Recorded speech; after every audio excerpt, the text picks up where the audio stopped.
I started as a home brewer like most other brewers do.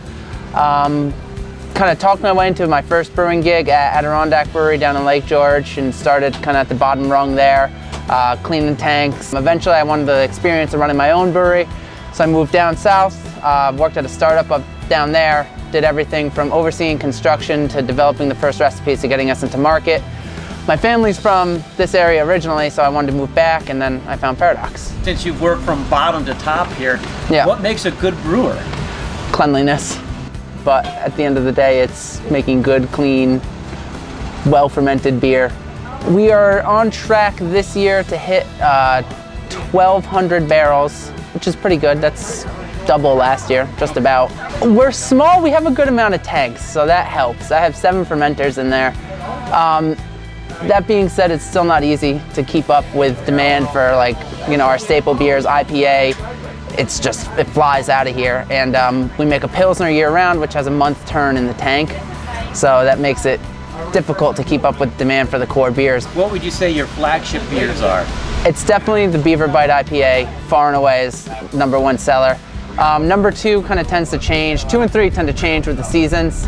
Our 2 other core beers are the Paradox Red and the Paradox Pilsner. The IPA, the Beaver Bite IPA, is like an East Coast style IPA. So it's got slight more malt presence. I'd like to call it balanced. It kind of focuses on the more piney, kind of dank hop flavors rather than being a big citrus bomb. The red ale is a pretty much straight up the middle red. I mean, it's not an Irish red because it's fermented with American ale yeast, but it's not really an American red ale because it's not quite hoppy enough. So that's kind of blurring the line between 2 styles, but it's just a malty, easy drinking beer.